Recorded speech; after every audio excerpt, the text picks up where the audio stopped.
في البدء كان الكلمة والكلمة كان عند الله وكان الكلمة الله.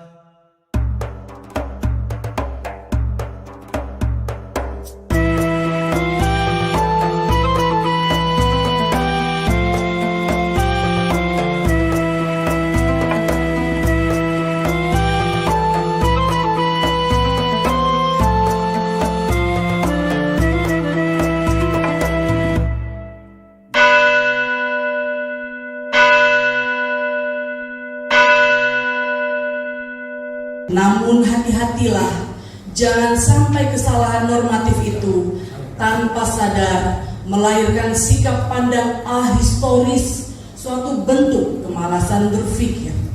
Ya Tuhan, ampunilah kami yang tidak cerdas memahami bahwa tidak semua katanya adalah faktanya. Katanya, trompet pada tahun baru itu berasal dari shofar Yahudi. Karena itu jangan marah kalau kami tak sudi meniupnya. Faktanya, memang Rosh Hashanah, tahun baru Yahudi, juga disebut Yom Teruah, hari meniup shofar, dan jatuh setiap tanggal 1 bulan Tisri atau sejajar dengan bulan September atau Oktober. Namun tahun baru Yahudi ini tidak ada kaitannya dengan tahun baru Masehi yang dibuat oleh Rahib Dionysius Exiguus atas perintah Paus Yohanes pertama pada tahun 525 Masehi. Lagi pula, meniup shofar itu bukan monopoli Yahudi, sebab Reo Ponorogo juga meniup trompet tanpa harus takut dituduh antek-antek Zionis. Ya Tuhan, ampunilah kami yang tidak cerdas memahami bahwa tidak semua katanya adalah faktanya. Silakan duduk. Shalom alaikum, bismillahirrahmanirrahim. Ini liturgi apa bukan? Saya tidak tahu. Yang penting ini pelajaran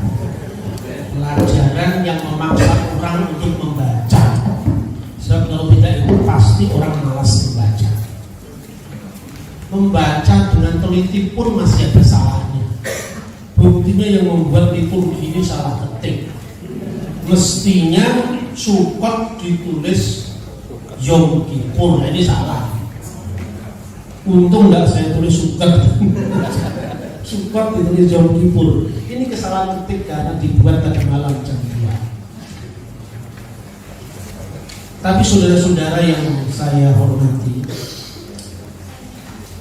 sekarang ini ketika orang kontroversi tentang 25 Desember kemudian dilanjut dengan kontroversi trompet tahun baru, boleh nggak mengucapkan selamat tahun baru atau tidak dan sebagainya. Bahkan saya melihat di beberapa kota penjual trompet itu tidak laku, menurun drastis luar biasa.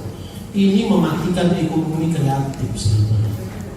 Jadi fanatisme agama yang dikemas dengan tergesa-gesa tapi mematikan ekonomi rakyat.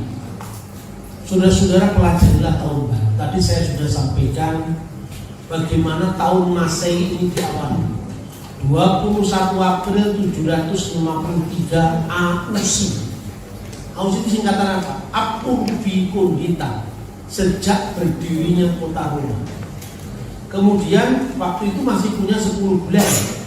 Martius, Maret, Aprilius, April, Maya, Mei, Mars itu dewa perang, Juno juga dewa, Sextilis hanya catatan angka, artinya 5, Quintilis 6, Septem, Oktober, November, Desember.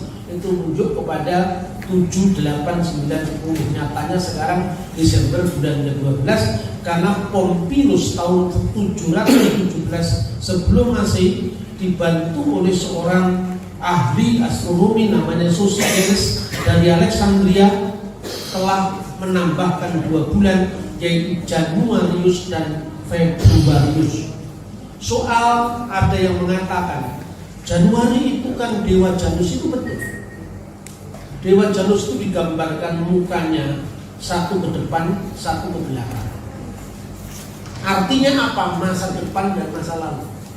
Kan orang selalu diajari kearifan tentang arti masa depan, masa kini, dan masa lalu. Hari kemarin adalah kenangan, hari ini adalah kenyataan, hari esok adalah impian. Ini kan budaya manapun di seluruh dunia mengenang bagaimana nilai masa kini yang adalah kenyataan untuk melangkah, belajar dari kesalahan hari kemarin, itu sebetulnya digambarkan dalam gambaran Dewa Janus. Tetapi ketika asal usul suatu kota, suatu tempat, suatu nama, tahun, nama, bulan kaitannya dengan dewa, masa kita takut dengan dewa? Sekarang kita buktikan. Anda tidak pernah membayar royalti kepada orang Tionghoa ketika Anda suka bakso. Pada bak itu artinya babi. Sementara Anda tidak lagi memasak daging babi, gak cocok lagi dengan kata bak. Iya kan? Bakso sapi 100% halal. Tidak ada bak yang halal namanya bak itu babi. Orang tidak mungkin makan harus tanya asal usul bak itu bahasa apa yang enggak. Begitu juga bulan, tahun kan tidak perlu harus seperti itu. Lagi pula, tidak semua bulan pertama namanya Januari. Kalau Anda pergi ke Mesir, orang Arab di Mesir menyebut bulan Januari. Tetapi kalau Anda pergi ke Syria, bulan Januari itu kanun Astani, bahasa Arab. Bulan Desember bukan Desember, tetapi kanun al-awal, kanun awal, kanun sani, kanun pertama, kanun kedua. Artinya apa? Sekalipun sama-sama menerima bulan-bulan Samsiah, tapi mereka memiliki kebudayaan yang berbeda. Sama dengan kita. Hari-hari kita ini kan diawali dari hari pertama, kedua, ketiga, sampai hari ke-7. Tetapi angka 7 ini bukan angka Kristen, bukan angka sahabat Yahudi, bukan angka Islam, ini angka universal. Karena Anda lihat kata sabat itu asalnya dari bahasa Akadia sabatu, yang artinya hari perhentian Dewa Marduk. Ketika ada kesamaan dengan hari perhentian Tuhan Sabat, kesamaan keserumpunan bahasa ini tidak masuk kepada wilayah sensinya. Kan begitu mestinya. Pergilah Anda ke Petra. Di sana ada yang namanya Sik. Sik itu ada patungnya Isis, ada Deus. Deus itu disebut Dusara. Dari bahasa Latin Deus menjadi Dusara. Itu dewa, kepala, bapaknya Alata, Usa dan Manat, yang di Mekah disebut Al-Ilah. Dewa yang itu.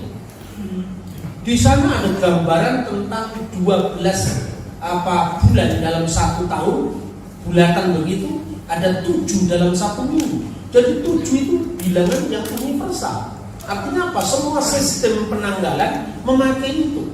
Bahwa orang Kristen memaknai Sabat perjanjian lama dengan orang Yahudi dengan makna teologis kita, itu urusan kita. Tapi tidak membatalkan bahwa ada bahasa-bahasa yang serumpun yang juga menggunakan kata yang sama, yaitu sabatu dalam bahasa akademik. Begitu juga kata Echad, hari pertama, atau Yom Rishon, bahasa Ibrani Yom Echad atau Yom Rishon, menjadi bahasa Indonesia hari Akad.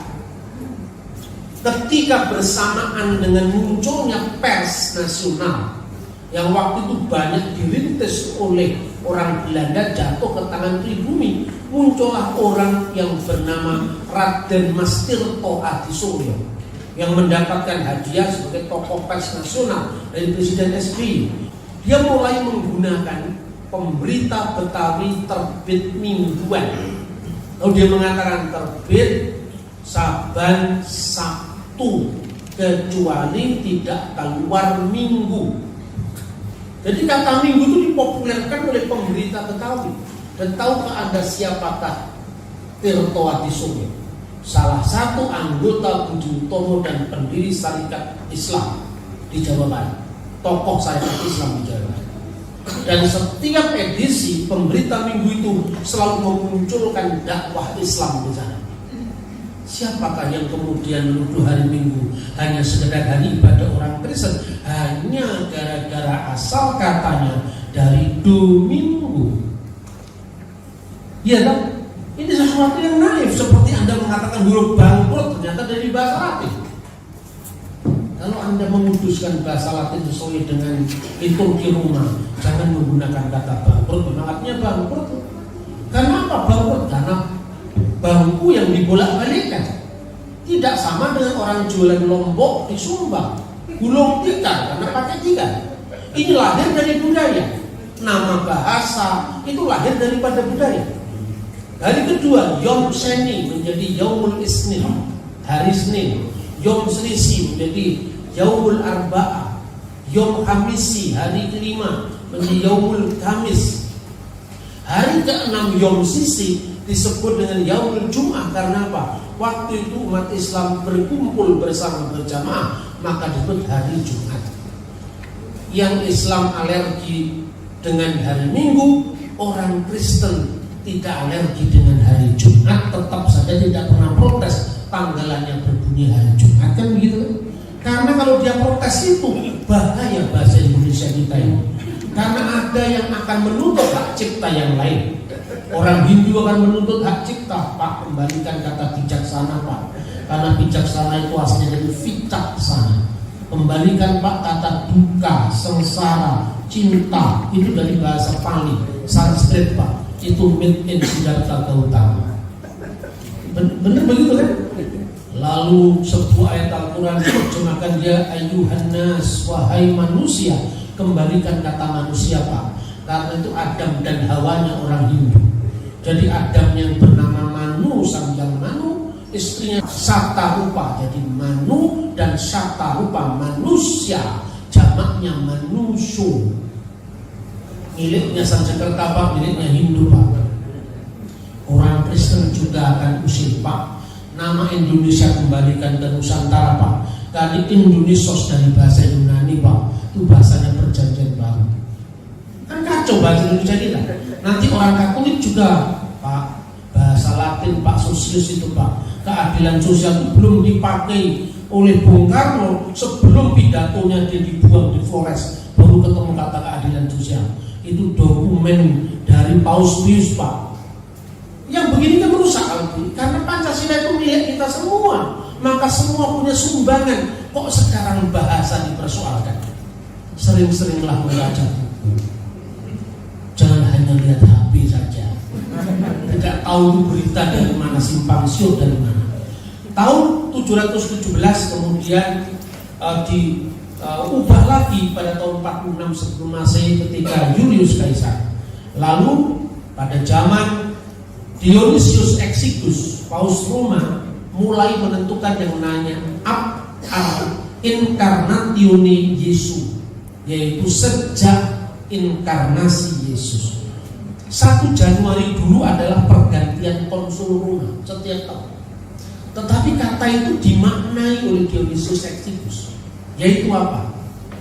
Seluruh dokumen kuno, Julius Africanus, kemudian Hippolytus, kemudian kronogram anno 34, itu kalender rumah kuno tadi, semua rumusannya sama, termasuk Epifanius dari Yerusalem, rumusannya sama. Kapan Yesus dilahirkan? Tidak semua menunjuk 25 Desember, tapi dia menunjuk kata-kata 8 hari sebelum Januari. Kenapa 8 hari sebelum Januari? Dalam narasi tadi sudah disampaikan. Karena pada waktu itu Yesus disunat, dan penyunatan itulah awal manusia dianggap sebagai perjanjian Abraham. Di tengah-tengah hingar-bingarnya penyembahan berhala paganisme Roma, kekristenan masih mengawali hari sebagai umat pilihan Tuhan sesuai dengan janji Abraham. Bukan tanpa kebetulan kalau semua dokumen gereja ternyata memuat hal yang sama. 8 hari itu dihitung dari sunat Yesus, ya sama seperti hijrah juga tidak dihitung sejak lahirnya Muhammad, tetapi dihitung sejak hijrahnya Kanjeng Nabi, kan gitu. Jadi sistem kalender itu masing-masing memiliki alasan.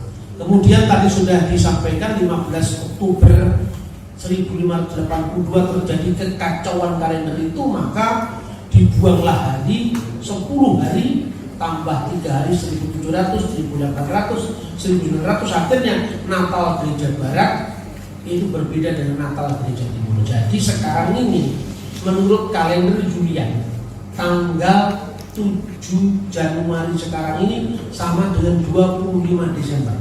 Besok 26, sekarang 25 Desember. Kalau Anda belum mau masuk kerja, pakai kalender Julian. Supaya ini belum masuk kerja karena kalender Julian, karena hari ini masih 25 Desember, jadi masih libur sampai tanggal 4 nanti kan itu kan. Nah kemudian sekarang tentang istilah yang sama-sama tadi, bagaimana? Janu, artinya dari Janus. Sekarang pertanyaannya, pernahkah Bapak Ibu mendengar nama besar Sultan Agung Hanyokrokusumo? Apa karya besarnya bagi kita? Sasto Gending, ya kan? Yang kedua, penanggalan Jawa. Penanggalan Jawa zaman Sultan Agung itu sistemnya adalah sistem Hijriah, sistem kalender bulan. Tetapi dia meneruskan kalender Saka Majapahit, Saka Hindu, sebagai bukti bahwa dia menciptakan peradaban baru. Bulan pertama dalam kalender Sultan Agung dinamakan apa? Suro. Namanya pun diambil alih dari berbagai macam bahasa. Suro, Sapar, Mulut, Bakto, Mulut, Jumatil Awal, Jumatil Akhir, Rejab, Ruah, Poso, Sawal, Selo, Besar. Kan begitu kan? Kenapa disebut Ruah? Karena pada bulan Saban biasanya umat Islam atau orang-orang Jawa Islam sebelumnya dia mengirim kembang doa di kuburan untuk kepada siapa? Para roh. Para roh bahasa Arabnya arwah, karena lidah Jawa menyebut ruah. Setelah ruah poso, karena nggak ngomong Ramadan, pokoknya poso. Setelah poso Syawal. Pertanyaan kenapa disebut suro? Pernahkah Anda orang Jawa pernah mengatakan bahwa ternyata kata suro itu berasal dari kitab Taurat, yaitu kitab Imamat. Jelas di situ dari kata suro itu berasal dari bahasa Ibrani.